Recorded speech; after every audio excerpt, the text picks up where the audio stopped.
Hey guys, thank you for checking out this episode. We'd love your support by heading to patreon.com/freshlygrounded. It really does make a difference in helping us continue making this content. And if not, no stress. Enjoy. And welcome to Freshly Grounded, the brand new podcast. Well, it's not exactly brand new anymore, is it? Welcome to Freshly Grounded, the podcast. That's better. Created by best friends Faisal and Sam. Huh? I said welcome to Freshly Grounded. After that bit. Created by After that bit. best friends Faisal and Sam. Really? Assalamu alaikum wa rahmatullahi wa barakatuh. Everyone listening to Freshly Grounded today, welcome. Today's a live stream episode. We had a bit of a palaver today. I'll go into it a bit later, but we had some technical mishaps with an episode, and then alhamdulillah we had someone save the day by the will of Allah, and now we're on and we're good to go, and we have an episode on our hands. And so we'll get into kind of what the episode is about shortly, but with it being a live stream, what I'll do is I'll get straight into introducing our guest, who is with me right now, brother Esa Khan. Assalamu alaikum. Salam. How you doing, bro? Yeah, alhamdulillah, man. Good to be in the show. Alhamdulillah, it's amazing to have you on. You know, I actually it's weird because we met only yesterday, and even when we met yesterday, we met virtually. But and so we had a meeting planned through a mutual friend, and so I didn't know who I was meeting. I just knew the name of the person, and so when we met, I don't know if you noticed. But I had like a big smile on my face, or at least internally I did, because I recognized you. And I was like, oh, that's Esa. It was amazing to put a face to a name and a name to a face at the same time. Yeah, no, but it was actually amazing to meet you because I've been watching the podcast for ages, right? And then finally to actually see you in front of me. It's really strange when you see someone like on TV or something and then they talk to you. And I was like, what? You're not talking like you're in the podcast. But it was really good, mashallah. I think you're being very humble. I've got you... I've got your description here. Let me read to you how I've described you. I don't think you know this, and you're gonna cringe when you hear it. Let me find it on my phone. I've got you. I've written this as basic. I've gone for a bit of a clickbaity title. I'm not gonna lie, and it's the title of the episode. Do you know the title of the episode? No idea. You're gonna be very unhappy. It says NFTs, TikTok, etc. How to predict the next big thing with Esa Khan. So Bro, I'm not an expert on these things, but it'd be interesting, inshallah. I think it'll be an interesting discussion. I think it's something that both of us are quite like intrigued by. Yeah, I think so. Like this world of everything crazy that's going on in the world, especially NFTs, which I'm like reading up about like as I'm going. Like today, I learned so much about them, and I want to get into that in a second. But I described you as. Let's have a look here. It says. Esa Khan, you're going to hate this. I wrote, Esa Khan is a marketing genius who has helped transform Muslim brands and campaigns. However, he has one big pet peeve. Muslims always seem to be 5 years behind on everything.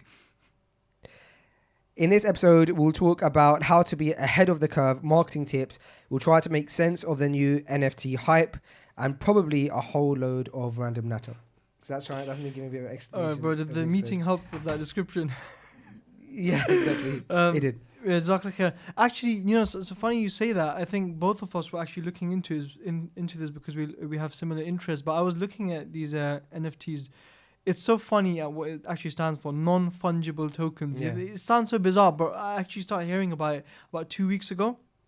And it's become a really big craze. Actually, you know, before you even mentioned it on the call today, this morning, yesterday night, I was looking at this actually on TikTok, right? Okay. They were talking about NFTs, so these finance experts, and they were saying that, you know, they're selling, look, people make $1 million basically from one painting. So they'll make $1,000 for $1,000 and they'll sell it. There's a woman, she's making a few million every week. Because every week she takes out a new piece, right? And she has like an Oculus virtual reality and she's drawing inside the painting, right? And it's just going viral because these people, they're buying all of this now. When the hype keeps growing like Bitcoin and stuff, right? It's going to be really, really valuable. So it's becoming a huge craze. Yeah, you said you read about it this morning. Did you by any chance read about it on Morning Brew? No, I read it on Finimize. Oh, okay, fine. Because Morning Brew, do you know about Morning Brew? No. Morning Brew is it's like a newsletter, a business newsletter that it just got, I think, bought by Business Insider for 75 million. Like I think like the other day, but I'm not entirely sure. And all it is a business newsletter. Every day they send you a business newsletter.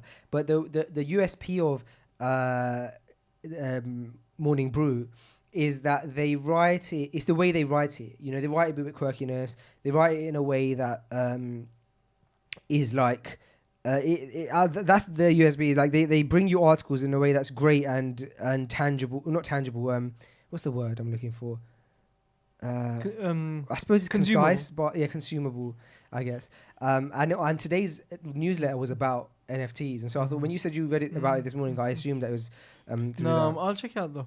But yeah, I mostly consume video content, so I prefer that. So I saw a lot on YouTube as well. Gary Vaynerchuk, all these people are into it.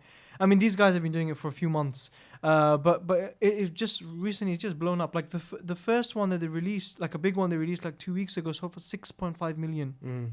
Well, have you seen that the NBA have now got involved with it? No, Bro, so the NBA have just released like LeBron James doing a dunk, like a video of him doing a dunk, and right now it's on sale for $50,000.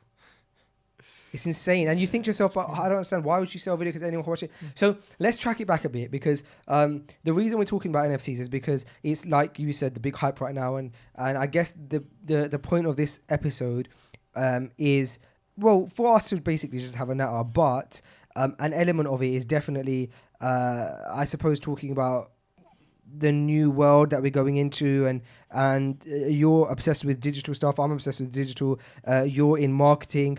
I'm probably more in branding than marketing, but I think there's a conversation here that both of us are going to really enjoy, but also one that the people listening can benefit from, whether they have personal brands, whether they have businesses or normal brands, or whether they just want to keep up to date with like the next move, right? That's like the idea of this conversation, and I thought it'd be nice to kind of have that chat with you. So in doing that, do you want to have a attempt at defining NFTs, or should I have an attempt at defining NFTs? How should you do this? You might know more than me, but from what I know and from what I've read and looked up on it, it's basically you can compare it to Bitcoin because it's on the blockchain. Yeah. All right.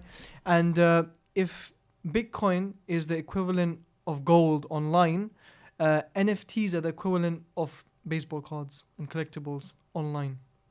Yeah, exactly. Yeah, that's what I understand from it. Yeah, I understand the same thing. I suppose I heard an amazing example that really puts into context what NFTs are. So, okay, here's my attempt at defining it, and then I'll give the example after. So, NFTs are the acronym NFT stands for non-fungible tokens, and what it basically is when a digital item is created, so like if I take a picture of you right now, I think what I can do is I can basically create a digital code through the blockchain, and that will give me like a digital serial number. So in the blockchain, just like Bitcoin, we've like mined a serial number for that picture. Now that picture is associated to a serial number in the blockchain, and I think the blockchain that most of them use is Ethereum. And what happens is now that picture is associated with a serial number, but it can't be duplicated, and that's the only serial number associated to that picture. And that's what's special about it. It's that once I own that serial number or this token, which is represented by a token, so once I own this NFT, this non-fungible token of this picture I've just taken of you, nobody else can own that serial number, that token, and therefore I have that. And then and if I suppose like the thing that's exciting everyone about NFTs is that the value of it could go up. So let's say, for example, I've got this picture of you of the first time you're on the Freshly Grounded podcast, and then next thing you know, Esa Khan becomes this big celebrity, and 50 years down the line passes away, and now that picture is worth so much, and I'm the only one who owns the token to it. I can sell it on for millions. Like it's like a digital asset. And you might be thinking, why is that valuable? Why would someone pay $50,000 for this image? Because I can just screenshot it, or I can look at it. And I suppose that even though it still is absurd, the analogy that I heard makes a lot of sense. If you go to the Louvre you would see the Mona Lisa, right? And you could go there and you could take a picture for it of the Mona Lisa, and then you have a picture of the Mona Lisa. Or you could go online on Pinterest or Google a picture of the Mona Lisa and print it and have it in your house. I don't know why you would want to, but it's possible. And but with all that being said, you still don't own the original Mona Lisa picture. Only the person or the Louvre or whoever own the original, and that's kind of what it's related to. And so while you can take a screenshot, you don't own it. And so the idea is that it's an asset. So I think we're on the same page with that, right? It doesn't actually sound that bizarre, does it? When you give that example of the Mona Lisa, I mean, I could print it and put it on a frame in my house. What's the difference? It look exactly the same, but you don't own it. So I think, even for me and most people, I think we're in it. You know, if we can go in it, it's more for like an investment, making money, and it looks very interesting, mashallah. I wonder how it's going to pan out. I know it came before, like 5 years ago, but it's really picked up now. And with NBA, as soon as these big organizations get into it, the value just starts climbing really fast. Yeah, now that the NBA picked up, I was having a conversation with my brother Omar today, and he was saying that it's absurd that FIFA haven't picked up on it yet, but they most likely will, because when FIFA pick up on it, it's going to go insane, just like how it has with the NBA. And no doubt somebody's going to buy that from the NBA and then probably make money on it because it's a digital asset. But it is crazy to think about. I'm keen to figure out, or keen to see how it plays out, and how NFTs will be something that in the long term will be of daily use for us, like another form of perhaps currency or something. Yeah, I mean, I was thinking about it. I think it's going to be more collectibles, and I think with how technology and everything's moving now,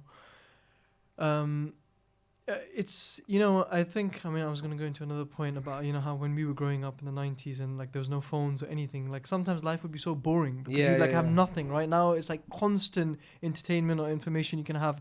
But how it's changing now so much with phones and stuff. I guess people will have digital frames in their house where it'll be playing on a loop. Yeah. Right? And they're going to be like, this is mine. Yeah. Like I own the right. I own this. Yeah. So I think, and like museums will have it on playing on a TV. Well, there's already digital museums that exist where people display and showcase their NFT products. Wow. It already exists. It's mad. It's incredible, man. I wonder who's going to do like I wonder if the Haram is going to release some, people doing tawaf. Well, that's what's interesting, isn't it? It's like.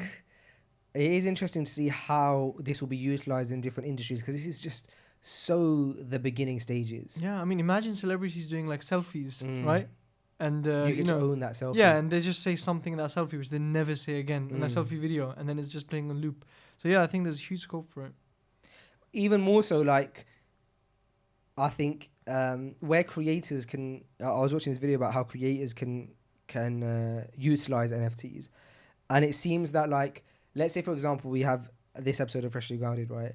Somebody can own this episode. So now somebody gets to own every episode of Freshly Grounded. And I suppose the concept is that for the audience, the benefit is that if you're such a loyal audience member of, for example, Freshly Grounded, and you're a big fan, you can say, like, that's my episode kind of thing. And so it's a great way for creators to give something back to the audience. It's great for the audience to interact with the creators. Supporting you guys. However, the perhaps more financial and asset side and collectible side of it is that, let's say you own episode 200, which is a collectible item, right? And then episode 200 ends up getting like 10 million views, and it becomes a, I don't know, controversial episode. You own the rights to that. You can sell that asset because somebody else would want to own it. That's like the theory is that's like the realm it's going to go down. Are you going to buy episode 34? Yeah, I would buy episode 34. I bought it in the most asset kind of way I could have thought of for now, but yeah, it requires more time. Yeah. But I'll tell you that story off air, because that's the special reason why we have episode 34 in the plaque. But yeah, it's the first episode that we did Tim Humble, but there's so much more to that story, which I'll tell you after. But okay, we have a question from the live chat, and I'll ask here. And I think there's probably a question you get often. The question by Fatima is, Assalamu alaikum, is Brother Isa a revert? Bro, this is the most common question I always get. And I always tell them, I've been a Muslim for about 29 years. So they say, really, you don't look that old. Yeah. It's because, alhamdulillah, I was born a Muslim. But the reason I think for that is my grandma's Italian. Okay. Okay, so my dad's half Italian, but that's not really the reason. Because the main reason is I'm from Peshawar in Pakistan. Yeah. So a lot of people there are light skinned. Mm. So it's basically a mix of that.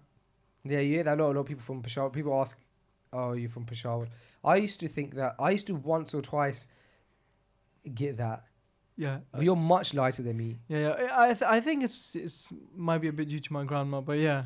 You also, Allah Mubarak, have light hair.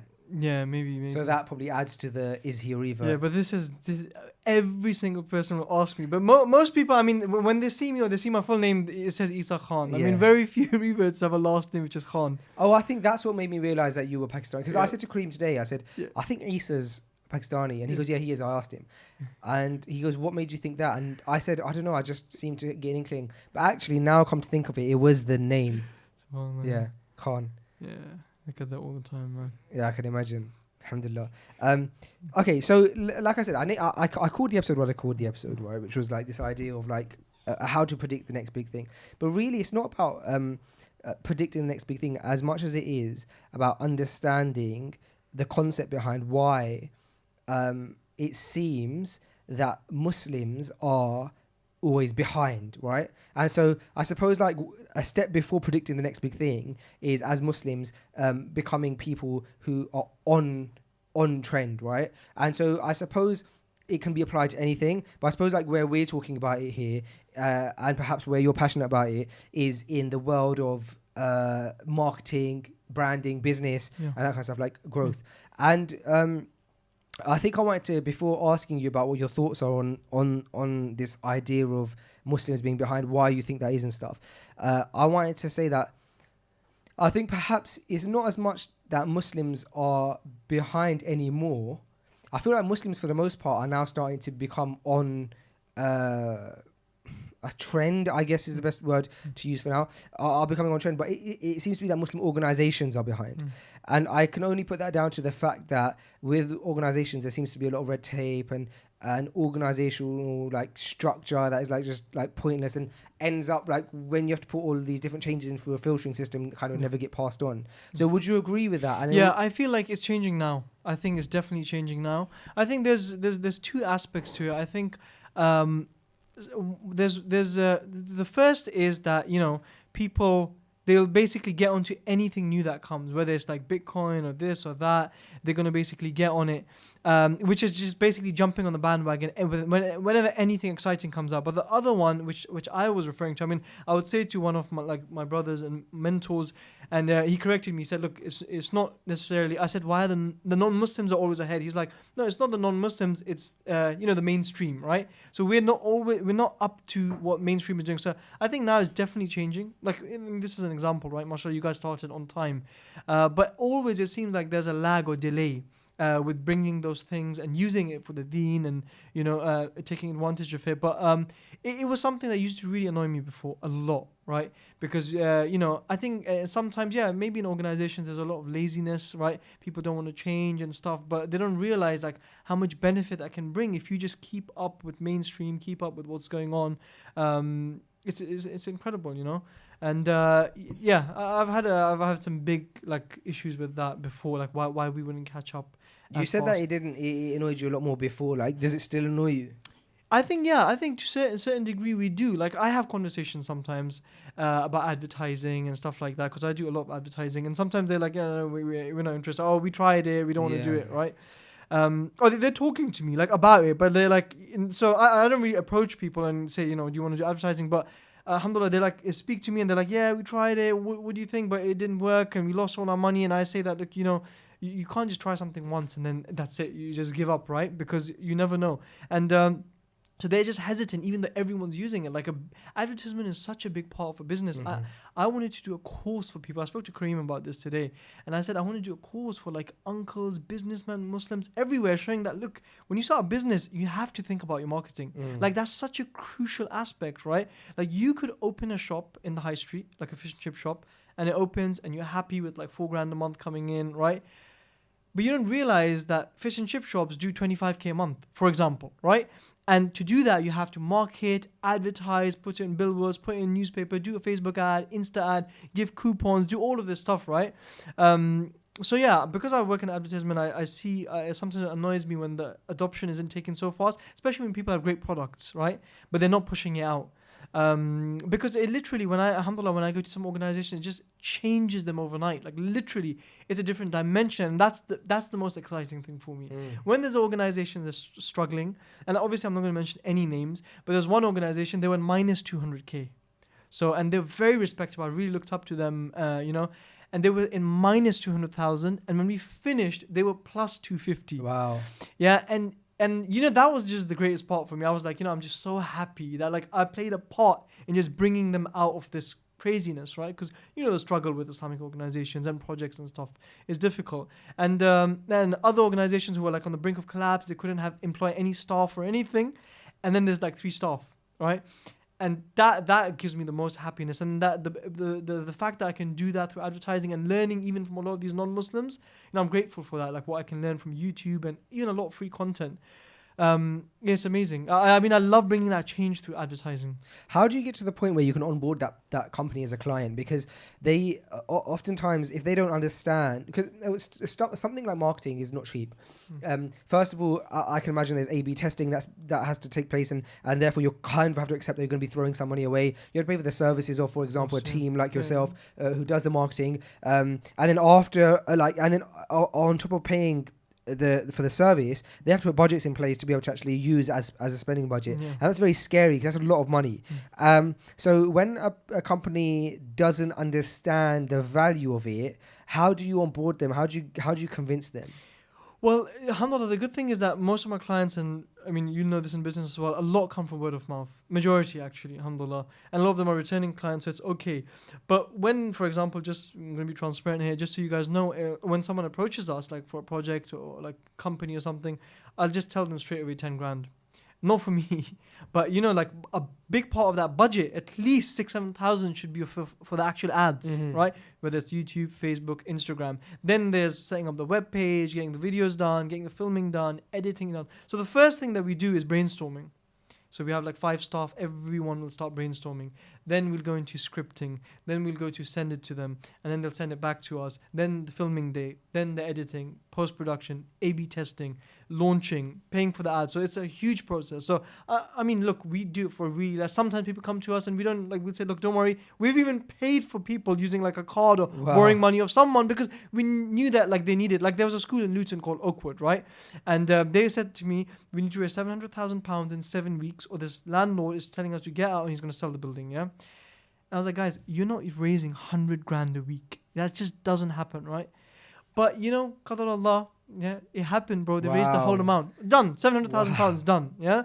And so we had to make arrangements of the ad spend and stuff. We did it, alhamdulillah, but they did it at the end, right? So people are hesitant, but then it really works and it is amazing, mashallah. And we have a good success rate. It's like 95% or even more, right? It's only you struggle when the cause is just so difficult to sell. Like no one's buying glasses on Facebook anymore, right? Yeah. Just a clear glass. So the offer has to be good as well, but we've had some amazing stories and results, and it's just that seeing those kids being like, Jazakallah khair, and then do a fun day and they're like, we've kept our school and stuff.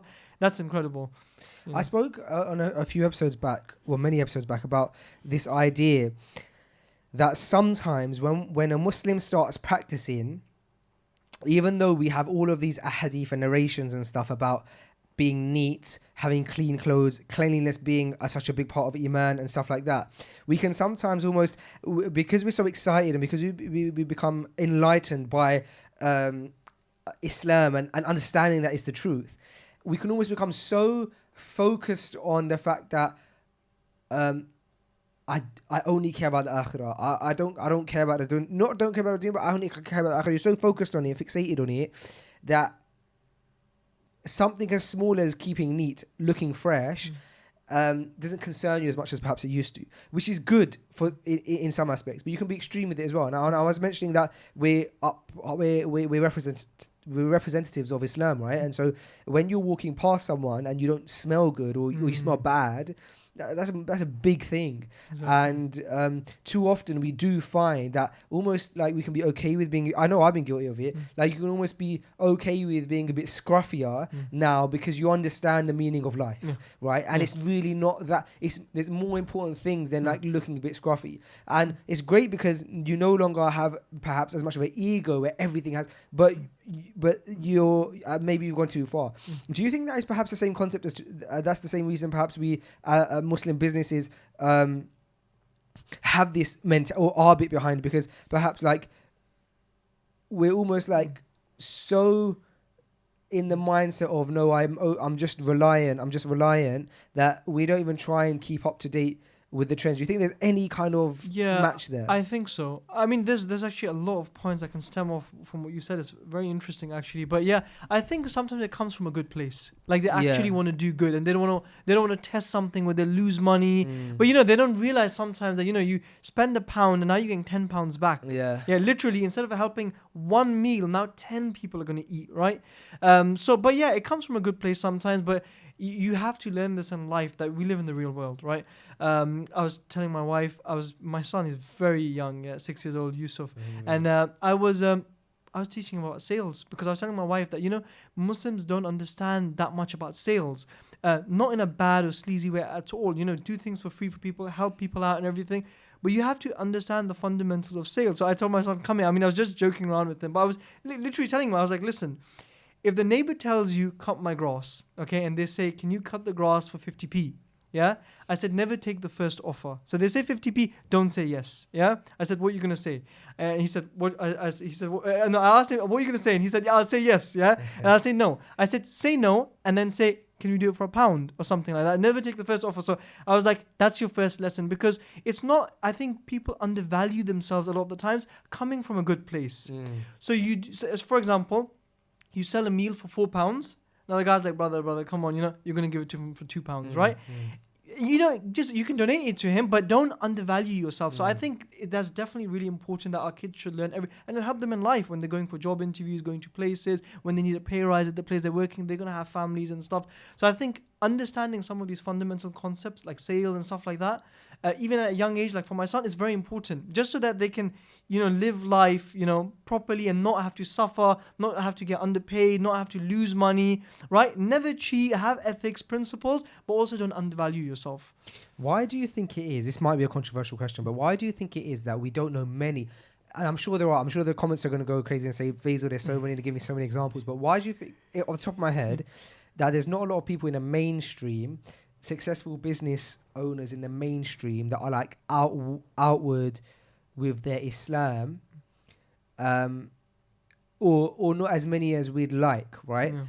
Could it be because I can put it down to two things? Could it be A, because it's too political of a scenario, and so perhaps, I don't know, potential of losing business or something, or B, the fact that not just Muslims but like religion in general is seen as maybe like a bit tacky or something?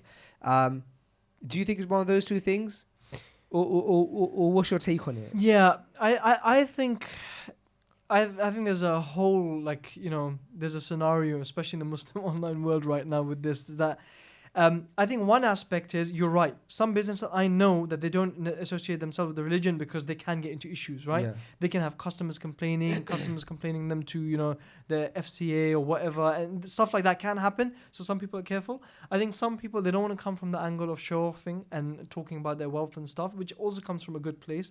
They just want to hide it or not talk too much about it. But I think it's needed, bro. I think we really need these people who are like big businessmen and stuff to teach the Muslims, right? How did I build my business? How did I start? Unfortunately, I mean, it doesn't matter what people say in the comments, but really what the understanding of the Muslim entrepreneurial space is right now, there's been a lot of scams, there's been a lot of issues, and just no one's interested, right? Or no one trusts anyone. That's the big issue. And I was thinking about this. I think the way that could be solved is that a few or some businessmen have to come who have a policy of never charging anyone. Yeah, like it's just known they don't charge people for their courses or their value or their YouTube channel or something. And that, I think, would clear the space a bit, because right now I think it's very wavy in the Muslim entrepreneurial space. When I was younger, I would see, sadly, Muslims or like religious Muslims as like only old men or like uncool people are like religious, right? And so that was my perception. To the point where there's like a very famous story that I think my older brother Jazakallah Khair mentioned on like the live episode in the Audiobooks theatre, where I like when I first like started falling in love with the Deen, I just like at one point I was at my older sister's house and I burst out crying and my family came to me, they were like, "Why are you crying?" And I said, I was like, like I'm in this dilemma now that I on one hand love the religion and realize that I want to live my life in this way, but on the other hand, it means I no longer have the friends that I have because I just don't relate to them. But I also don't want to be friends with boring people or old people, and that's what like was a catalyst of me starting Freshly Grounded. I wanted other people to feel like they were like relatable Muslims, right, to them, young relatable Muslims. I suppose I'm like egotistically in some way calling myself cool in that. But I think that's true. I mean, it was true before, right? I think.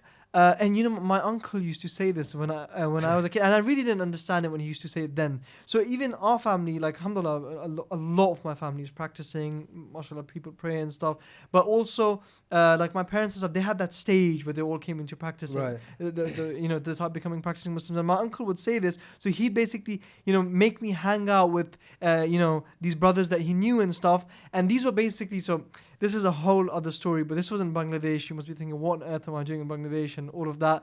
But basically, this was in Bangladesh, and these brothers, I knew them, and these were kind of brothers who were from actually a very rich background. So these were children of very wealthy businessmen in Bangladesh, but they were practicing. And my uncle used to say, hang out with them, and he used to give me spending money. He would say, take this as well, because and my uncle's very practicing, because he was like, they're practicing Muslims, they're cool, and they have halal fun. Yeah. As in, you eat out with the brothers, you do stuff like that. What you're talking about, he was talking about it then, right? And he would actually give me money because he'd be like, just make sure you have enough so you can go out with them, chill, you guys can do stuff. And it's true, bro. I think, I'm actually a big fan of a lot of, the good Muslim vloggers and YouTubers that we know, because I feel like there has to be practicing Muslims who are online who are basically showing that, look, you can live a normal life as well as a Muslim and have fun. You can go out to eat with your wife and kids. You can go on holiday. You can have good times and stuff, right? And it's completely fine. And you're right, that is changing a lot now because of social media, WhatsApp, we see everything. But yeah, I think that was the case before. I mean, it would seem like that a lot. Yeah, and I suppose my point in saying all of that is that if that was the perception of me then, I'm assuming that could still be the perception. And if that is the perception, then why would businesses want to associate themselves, if the perception is that Muslims are boring and old, why do they want to associate themselves with Muslims? And so why mainstream businesses at least don't tend to outwardly target or like, onboard Muslim creators or clients and stuff like that, and so we often feel like left in the dark and alone. And I suppose that was what related in me asking about why Muslims tend to be behind it. Is it because we struggle to get a leg up? Yeah, it could be. I mean, that could be one of the factors. But I definitely say, like, in some of the other stuff, like, even like advertising or podcasts and stuff like this, there's that lag for some reason. And sometimes there isn't really any Islamic, justification of why people didn't do it earlier or why they thought it would have been permissible or something. So I think that still is there, and I don't know what the root cause for that is. Could it be nothing to do with Islam and the fact that we've come from like immigrant families and stuff like that, and so perhaps maybe we're the first generation trying to understand? Yeah, maybe, but you even see that it's not like you'll see like a bunch of reverts doing it, right? Yeah, like before. True. So Allahu Alam, I don't know. Maybe it comes from a good place, but you're right. It's changing now. It's changing a lot. Alhamdulillah. Yeah. And I think personally, by the way, just to let you know, that this is just the beginning for the Muslim Ummah online and stuff with you guys and everyone. I think that this is just the beginning. There's going to be so much more out there now, literally in the next 5 years. You'll be able to get everything. Anything you see with the non-Muslims, there'll be Muslim versions of that. There'll be Muslim electronics, Muslim technology, apps, everything, right? I think it's just the beginning. And I think, people listening and stuff who have ideas, projects, products, start now. Don't wait. because there's a lot of opportunity where you can actually do things within your deen and in the right way, and also earn an income from it. Yeah, and I also think that there's massive scope for wealthy Muslims in the sense that when a few years ago when we put on our first event, we had someone say something I found profound, which was that wealthy Muslim businessmen should invest more in projects that they believe in, but also if they don't want to invest, at least to give opportunity to young Muslim startups by just, for example, providing them interest-free loans. Giving them £100,000 to get started and saying, when you can, pay it back interest-free. And if our morals are built upon Islam correctly, then regardless of whether my business fails or doesn't, I'm going to fear Allah and know that at some point I have to give you back that money, whether we, but obviously, like any loan or investment, I suppose the person giving it would have to analyze and make the correct decision, like not just throw their money about. But if they do see a project that they believe in, to assist young Muslims, assist Muslim startups, and I think that, and I'm speaking from experience, I think that it's a lot harder to get those eyes on you than it is if, for example, you are you're not outwardly Islamic. Now, there's the argument that why do you need to bring your Islam into, for example, your business, right? Like, there is an argument that so many things are halal. The asl of so many things are halal. You could own a technology store, you could own a restaurant, and in doing that, no one ever needs to know that it's run by Muslims, and that's true. And there are so many amazing businesses that are started by Muslims that perhaps we wouldn't even know about. Or know that they started by Muslims. Look at how many amazing restaurants are in London, bro. And so many of them started by Muslims, and we wouldn't even know. And they're so successful, and they're great. But I think that, like you said, there is a need also for people to perhaps be outward with it, so that it can encourage others. And I think that's what puts people off. We've got this footage, right, that I've never released. And I'm actually planning to release to like boost our campaign to get 100,000 subscribers by Ramadan, which we've been failing miserably at. But in that footage, the reason I wanted to release it is because I think it shows that we really rely on our audience to do the talking for us and to help this thing grow. Because the footage is of during the pandemic, maybe earlier in the pandemic, when the event got cancelled, we started getting in touch with big brands. We completely switched up our method, right? And we started getting in touch with big brands. And I'm not talking like HP and what have we got here? Canon. Canon. We're talking the companies that own those companies, so big conglomerates. So Unilever, Nestle, and people like that. And we started getting, when we initially got in touch with them, we started getting responses, and we got footage of the first time we got a response from the CEO of Unilever, and him being really excited about Freshly Grounded. And we got footage of a response from the marketing director of Nestle, and him being excited about Freshly Grounded. And RB, which owns like Calgon and all of those kind of things. And so we were excited, we cracked it here, right? And kind of one by one, eventually, they started falling through, these opportunities. And we've got the footage of that, and we've got the emails saved. And I suppose why we have that is to show that, look, these guys were interested in how Freshly Grounded could work with their brands, right? But they always fell through. And I could play the victim mindset and argue that it's because of our outward stance and the risk that politically, for example, they would take. I could be wrong. We could just not be big enough. We could not be good enough or big enough. But I guess we'll never know the true answer to those things. But the point in all of that is that somebody needs to take a punt. Right, somebody needs to help Muslims grow, and having a financial leg up, for example, is a really great way of doing that. And a Muslim, if he's trying his best, will probably not try and take a loan from the bank. Will probably struggle to get pre-seed investment outside of friends and family. In fact, forget seed investment or stage A investment or pre-seed investment from outside. Would probably struggle to get pre-seed investment from family and friends. It's very hard to convince family and friends, especially if you come from a background where you have come from immigrant parents. Perhaps your family and friends don't have the kind of income to be able to support your projects, so you really do feel lost and stuck, but you feel like you have great ideas. And so for wealthy Muslim businessmen to come forward and businesswomen to come forward to back startups like that, I think are really, really important. And you know, monologue. No. It's you know, some are coming up, by the way. There are some. There's a company called Qardus, Qardus. I was looking into them. Okay. They do it. There's a few of these popping up now, Amazing. right? But a lot of the projects that they support I've seen is just like normal businesses and stuff like that. But you're right. So many Muslim startups die because they didn't have that opportunity for investment. And I've had this idea for a long time. I wanted to do it for ages, which was basically to have a Muslim Dragon's Den. Right? Yeah. So you have these millionaire Muslims, or you have even Arab, sheikhs and stuff who come, right? Then they can invest, and it comes. They'll have the business plan in front of them.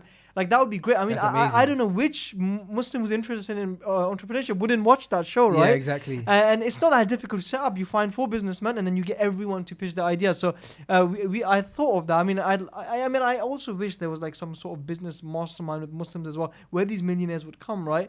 On like maybe like Clubhouse or something, and talk and give their information and answer people's questions. It would be amazing. It would help a lot. But I think there's a lot of opportunity. I think even if these people, they invest, there's a lot of money that they can make back as well, especially in the beginning stages, because later on they'll give you less investment into their company for funding. Now it's like, people would want to start, they'll give you 10%, 20%. Later on they'll give you 1%, 2%, 3%. So I think the opportunity is great, to be honest.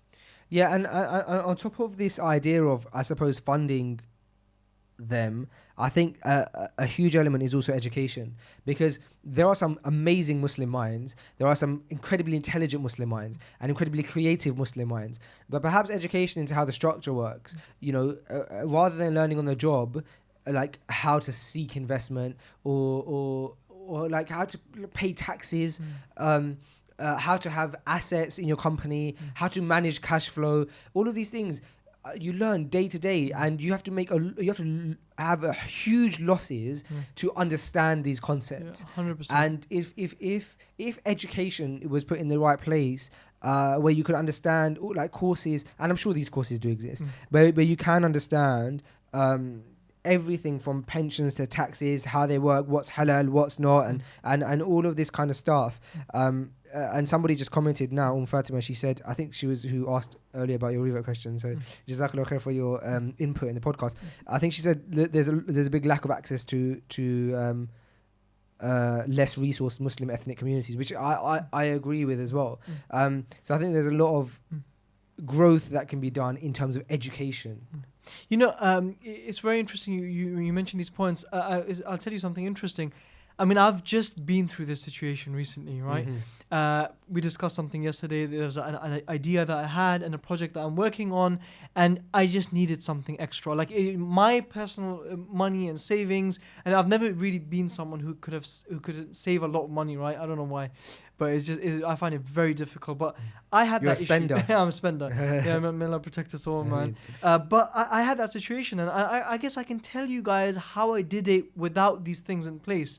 It's very interesting, like, subhanAllah, that you mentioned this. I had to, I made a presentation, okay?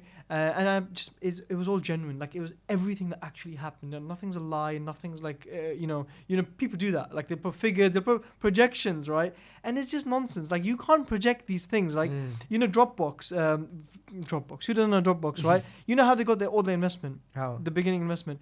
They made an animation video, they put it up on their website, and they just advertised it. Nothing was created. There was no Dropbox, but they said this is what Dropbox will do.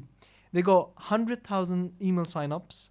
They went to the investors and said, look, we've got 100,000 potential customers, and they got millions in investment, and then it just blew up. Now it's worth billions, right? The CEO said it's like harpooning a whale, and it's just like pulling you along, and you're on a little boat, right?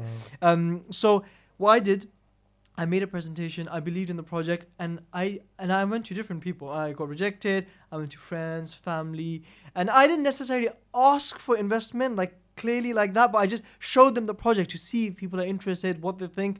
Alhamdulillah, I got the investment. Yeah, alhamdulillah. I just needed a bit from, just like 1 or 2 people. And alhamdulillah, I got it. I couldn't do the design of this in the first round of the design. I couldn't do it myself. So basically, a brother did all of it, and he's amazing, mashallah, from Australia, and then he got a share in the company, right? So you have to you have to like make these sacrifices and things in the beginning. So I would say that if you're listening and you feel like, okay, there's no resources, that time is coming, that doesn't mean that you can't get access to it. That doesn't mean that you can't do it. You can still try things, do things. And I learned so much on YouTube. Like I went on YouTube and on these other platforms, and I read up papaya, I read up about startups and all of this. And a lot of the startups you see and you read up about them, it's just full of like numbers and projections, which might not necessarily be true. But if you think the business model is good and you genuinely believe it and it actually makes sense, sometimes people tell me about business or opportunities, and I'm like, it doesn't make any sense. Okay, well, how much money am I making? And if someone can't explain that clearly to you, don't go into the business, right? But if it's clear and you can give people the idea and you can show it to them, you will get investment, inshallah. You'll realize that auntie, you didn't realize, but she's got 5 grand that she can basically invest. Bro, honestly, man, it can happen. It can happen. So definitely I would tell people that don't just stay stuck. Try whatever you can. It will happen, inshallah. And these companies will pop up over time. I think as we approach kind of the latter part of the podcast, it'll be a good time for me to mention, guys, this is a live stream. We try and do more and more live streams where possible, but one of the advantages of live streams is that you guys are able to support Freshly Grounded, and you can do so with the little super chat button on the live chat. And as you guys are very much aware, for the last 4 years, we try our best to keep adverts on this channel to a minimum. We try not to kind of bombard you guys with lots of like interruptions and adverts. And so by doing something small like supporting via the super chat, you're able to help us keep on doing what we're doing, helping us with funding more kind of content and editors and staff and all sorts. So please do, if you feel like it, have a look at our super chat or Patreon at patreon.com/freshly grounded. Okay. This is that awkward moment where we talk about supporting Muslim businesses and projects, and then you pitch it, and then it just kind of ended up happening like that. No, it's good. It's good. People should, It wasn't. Bro, let's talk about it just before we do the little segue. No, it's really good, mashallah. I would encourage everybody to support, even if you do a small amount, £2, £3 a month, it makes a big difference. Yeah, and it encourages others as well. Yeah, 100%. I would advise people to always support Muslim businesses. There's a lot of barakah in it as well. Jazakallah khair. So let's talk about what we have in the title so that it doesn't become just clickbait, which is predicting the future, right? Like how I mentioned NFTs, non-fungible tokens, and we kind of described them a bit. How does a person, so your job as someone who's marketing, is part of it is to, I suppose, like do your best at trying to predict the market, understand like where businesses should be putting their money in order to get the most traction. How does a person go about doing that? Okay, so basically there's a few different ways. One of the best ways that I've found is to be part of masterminds. They can be a bit pricey sometimes. They can be like £50 a month, £100 a month, but I found them to be really good because so what's a mastermind? Okay, a mastermind is basically a group of people normally led by a master. I don't know if this is the correct definition, but this is my definition, right? Normally led by someone who's mastered that field, right? Sure. So there'll be like a really big advertiser who's really famous, really good, and he'll have a mastermind, and you can join kind of his inner circle, right? And you'd be normally in a Facebook group and stuff, and people will always be sharing their tips, strategies. You have calls with them where they talk about what they're testing, what they're trying out, and you can learn a lot from mastermind. But also, apart from that, you can learn a lot from YouTube. When you mention mastermind, sorry, just to get on that point, when you mention mastermind, it sounds like you mentioned like a specific brand called Mastermind or something. Is it something? No, just masterminds. Everyone has their masterminds. Mentors and stuff. Yeah, mentors, like a circle, the inner circle, right? And I found that to be very beneficial. So you get into the masterminds of some of the big advertisers, right? For me, it's like in the Facebook and Instagram space, and you can learn a lot from that. Not only from the masters, but actually the people in there. Because you have a lot of other advertisers who are looking for these tips and tactics, and they'll be sharing it, right? And I found this amazing, especially about the non-Muslim community, is that they share like crazy. They don't hold anything back, and they love helping people as well. So I found that very beneficial. So the first thing I would say is masterminds are really good, okay, to learn. Second thing I would say is that a lot of the big marketers on YouTube, right? You can learn a lot from them. People who are trying to build their profile, podcasts, YouTube, you can learn a lot from them. They'll always be covering new tactics because they need to be fresh and ahead of the curve. If they're talking about the same stuff from 2 years ago, what's the point, right? So they're always working on stuff. They're always testing stuff. And then after that, even research helps a lot. If you just check the trends, read articles, see what people are saying. One thing that helps me a lot that people can try, I don't know if people know this, but say you have, say you're launching a brand, a coffee brand, okay? You and your brother are about to launch a coffee brand. What's a coffee brand that's quite bespoke? Nespresso, okay? Yeah. You can go to Facebook ad library. You can Google it, Facebook ad library. And you go in there and you write Nespresso and you will literally see every single ad they're running right now. So from that, you know that Nespresso, with a budget of hundreds of millions, what are they running? What ads are they running? How they're built? You know, and then you can check what countries there are, how many ads they're running, and you can get a really good idea. And you could really get a lot of inspiration from that and know, you know, how it goes. You could look at clothing brands, right? If you want to launch a clothing brand with like some of these new stuff out there, you can go and search their name and see their ads, and you'll discover that you've seen one ad of theirs, but you'll discover they've got 170. Right? How many creatives they have. So I learned a lot from that as well, seeing what basically competitors and big companies are doing. I go to the big ones because they normally have a lot of budgets and they have many people working. They'll have like 20 people in their marketing department, right? Working on it when they could easily do it with like 3 or 4. They even hire like big forecasting agencies that try and predict markets and stuff. Yeah, that's huge as well. And a lot of testing is done. There'll be some departments that just do testing. But I learned a lot also. And this will sound controversial as well because everyone, as soon as they hear this, they're like, "What?" Don't tell me online courses. Online courses, oh, bro. Wow. SubhanAllah, I've learned the most through online courses. Yeah, I can imagine. It's just about picking the right one, I guess. Yeah, right one. So look, the way that... Like my one on Skillshare. Oh, is it? I need to check it out, man. I haven't seen it. No, don't. No, but I did create this. I created one more about pricing and like branding a podcast and stuff like that. Oh, good, mashallah, brilliant. Yeah. And so the thing is that, online courses, why they're created. If you're doing something and you're making money, right?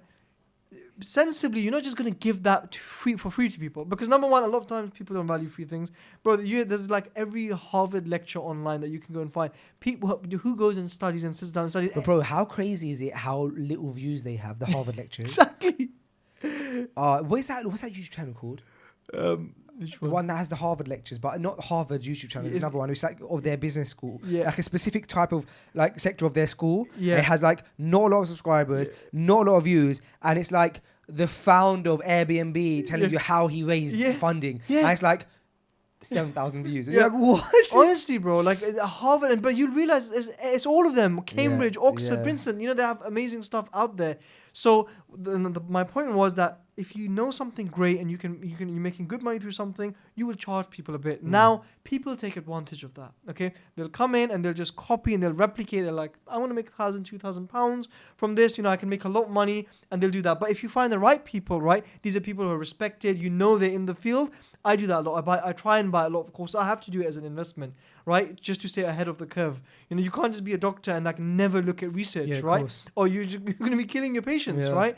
So it's similarly to that. It's in marketing and other fields as well. I find that buying courses from reputable advertisers helps a lot. You can learn a lot from them. Like these guys will be talking about the guy. I was looking at his course. His name is Shaq something. He's from America. He was working at Apple, and their budgets were like 6 million, like for this campaign, and they would sit down and find ways, how can we spend this? Because it's very difficult to spend our budget. So they had to find ways to spend that amount because they have so much, right? And I learned a lot from courses, from masterminds, free content on YouTube. There's a lot you can learn. If you don't have much money, you can't invest and stuff, and I'm not saying that I do, but you can learn a lot from free content. You can learn a lot from YouTube, a lot through research, right? And build yourself up and then start investing in masterminds and courses and stuff like that. We were talking about a concept, Kareem and I,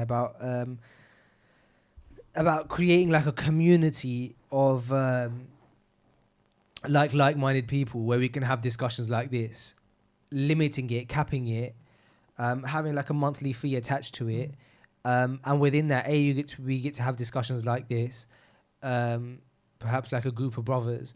But B, also, for example, like jumping on Zoom every now and again and having this kind of chat in person. So, and I suppose like the question we had is, where is the value in terms of like the specific conversation? Because if you want to get that from, for example, an Islamic perspective, we're not the best people to come to, right?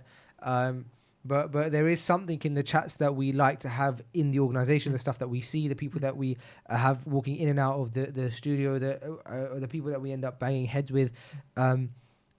How can we, for example, empower others by having these conversations that we have in the studio on a day-to-day basis, in the office on a day-to-day basis, on like a larger scale? And yeah, I think there's definitely scope for stuff like that. I think there's a massive scope, and I've thought of exactly. So it's interesting how we think of these similar things. I've thought about this a lot. Same thing. Maybe we launch a group together, you honestly, and I. bro, I thought of the same thing. There has to be a business mastermind that should be there, and it's paid so people value it. Nothing ridiculous, right? There's a small membership fee, but that allows us to bring on guests, bring on businessmen. Bro, I'll tell you something. I know a brother. He's quite a close friend now, alhamdulillah. He's a multimillionaire, right? And he's very practicing, mashallah. It's rare actually to come across, really, really wealthy brothers, and they're very practicing as well, right? And the amount that I've learned from him, right, is just incredible, right? So you're right. Like these businessmen and these people who are multimillionaires, you don't realize the struggle and the journey they've been through, right? For example, your mum cooks things and you've grown up eating it all the time. When you started cooking and you made a dish for the first time, you were like, oh my God, why is it taking me 4 hours to make this rice dish, right? Why does it taste so bad? Yeah. And you realize, oh, okay, I really didn't understand this, right? So again, with millionaires, right, majority of them, you look at them and you think, look at this guy, yeah, these just guys rich, but you don't know what journey that person's been through, right, for the last like 12, 15 years of his life, right? And I've learned so much. So there's definitely massive value. I think there should definitely be a mastermind or a group for like-minded business people. And there should be people like, say, I can come from a marketing aspect. Other people can come from lead generation. Someone can come from business. Someone can come from accounts background. So you can talk about tax. And it's just all there. And just every Friday, 7 to 8 p.m. or 7 to 9 p.m. it's just there, And I think there's massive value in something like that because I see such amazing businesses, even from some sisters, who make kids' books and stuff. And it's amazing, right? But they know nothing about ads and marketing now. Now they're just going to go down like a rabbit hole. They're going to be WhatsApping their friends and moms and stuff like that and forwarding it and minimal sales. And then they're going to leave it because now they can't spend time. They might have to get a part-time job. But if only they had access to this information and knowledge, right, they could do so much more. So I think the knowledge for everything is there. It's for free. There's really nothing that you can say is like hidden, right? About like physics or economics or anything. It's all there. It's about you finding it and it being concise in the right place. So I think if there was a mastermind for Muslims, for businesses, and even for people who don't have any businesses to get inspired and motivated, they might hear someone's story, like even me and you, like first when we got married, it was a struggle, right? It's very difficult when you start like an Islamic organization or project, and then how you have to just keep going through that struggle and just keep pushing constantly till you start getting a momentum going, right? So people could take inspiration from that when they're really demotivated today in their Islamic project or business, right? So I think there's a lot of value, and I think you guys should start it. I don't think there's anyone better that could build something like that. I think it'd be incredible. I'd be the first one to join. I think if forget joining, I think you should jump on with us. Let's do it together, man.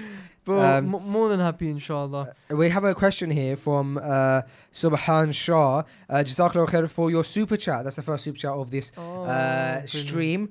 Subhan Shah, it means a lot. And his question is, what advice do you have for a 16 to 19-year-old for a 16 to 19-year-old just starting, I've lost the question, just starting learning about finances and business, what to focus on and how to balance with studies? Barakallahu feek. I think that there's so much you can do. I tell my younger brother as well, if you learn a skill, right, like video editing, right, you could potentially work for Freshly Grounded, right? You could say, you know what, I can give you guys 3 videos, this is my price, and let's do it. There's so much opportunity. When I was a teenager, bro, I was just wasting my time. Now you see the value, right? Bro, I don't even know what I was doing. But now when I look back, right, and I see my brother and everyone else, and mashallah, like my cousins and stuff, they're like similar, younger than me, and they're doing that. I can see them. They're in crypto, they're researching.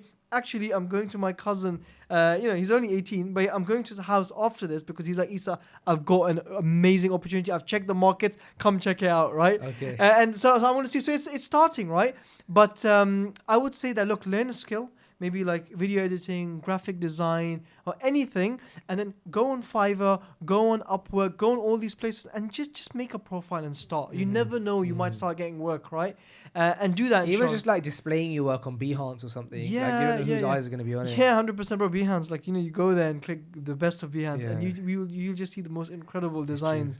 It's incredible. But do that and start a skill and start earning money as well. But at the same time, there's so many books out there. The classic Rich Dad Poor Dad. I think it's called Cash Quadrants. There's a lot of books that you can learn. And one simple thing that I can give, and it's so simple, right? Everyone knows this, but maybe it's a concept that people can take away today, is that you really have to understand what an asset is, right?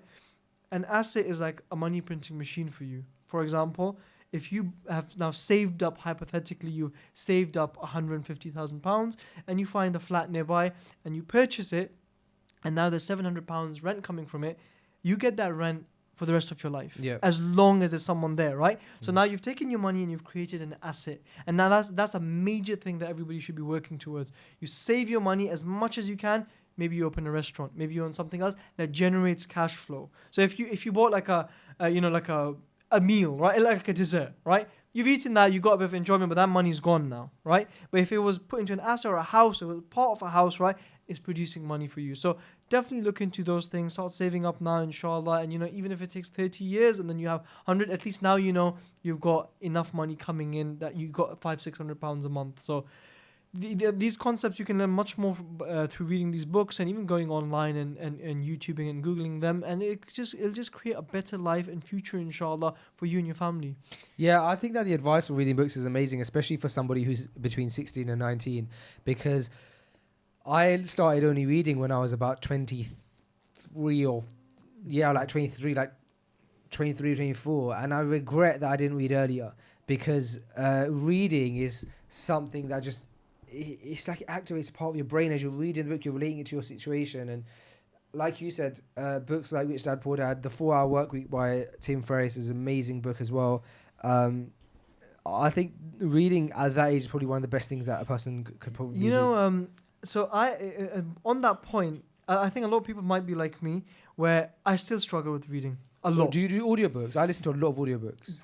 This is honestly one of the best investment. This is my asset, right? Wow. This produces AirPods, right? Yeah. Or headphones, right? Or anything that's practical for you and you can use. Because, bro, the amount of audiobooks that I've heard on Audible, I've always got like 5-6 credits on there, right? Yeah, same. Bro, I've learned so much on there, and I listen to it at like 1.7 speed, right? Yeah. And bro, like, I drive back and forth from work. Every 5 days I can finish a book, right? Yeah, so you're doing 4 books a month, and I've learned a lot. I've learned so much. I mean, even all this marketing stuff, if someone goes and listens to the .com secrets or reads .com secrets, right?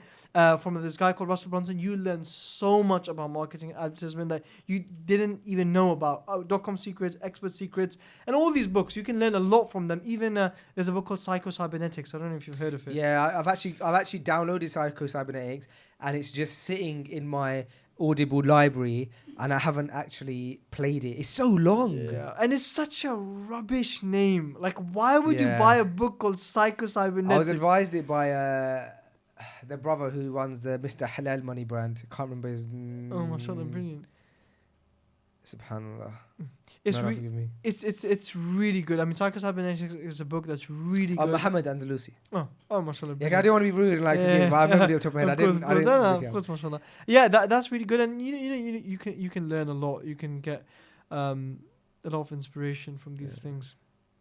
Jazakallah khair, man. I really appreciate your time, Esa. I appreciate you coming down to the studio. It's always lovely to do an episode in the studio, and it's been a shame we haven't been able to do many since obviously the COVID lockdown and all of the restrictions, and I'm glad that we were able to make this one happen. And alhamdulillah, if you guys are a fan of these ones, I expect that there'll be a lot more frequent the in-studio episodes now that alhamdulillah we're finding ways to manage it all, and as lockdown is easing and so on and so forth. So Jazakallah khair to everybody for watching. Thank you so much much to you, Esa, for taking part and for coming down last minute with all of everything that's going on. You literally agreed to this a few hours ago. I was like, can you do today? And you're like, 8 p.m. And I'm like, that's fine. And I said, no, I said, and so what we're going to talk about? And you said NFTs. And I was like, bro. Yeah. But alhamdulillah, I think. No, you said, what were you going to talk about? I said, that's not the point. Can you do today? We'll figure out what we'll do after. Jazakallah khair, man. I really enjoyed it. And I think this is an amazing conversation, really beneficial. And I hope that it's benefited those of you who are watching it.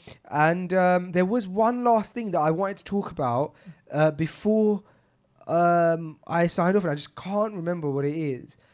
It might be that there's a feature that YouTube allows some creators to activate, right, called merchandise. So sometimes you'll see that at the bottom of a YouTube feed, there's a feature where you can like see where YouTube allow you to partner with like a clothing brand, and then you can sell clothes that relate to your brand and this, that, the other. And it's specific for YouTube merch. And alhamdulillah, after 4 or 5 years, YouTube have approved that for us. And so this is actually the very first one. And so when we created these items, and so as I say this, by the way, we're not sure. It's like in this weird process of like being reviewed and activated. So you might be able to see it below, or it might take a few days, but eventually you should be able to see, for example, this top, which is our first ever one. And when we created them, we wanted to create items where, as much as we know you guys love the brand, we're sure that you're not going to just want to walk around the streets with a freshly grounded logo stitched to your chest, as much as like, you know, you guys love the brand. And so we came up with concepts of having like quotes that are what Freshly Grounded is built upon, right? There's loads of different quotes that I suppose like Freshly Grounded is built upon, like one of them being consistency, and that's why I was strived so much to make sure this episode happened today. But another one is this quote. It says, "Stop thinking about what others will say," and it's just very simplistically written on the top.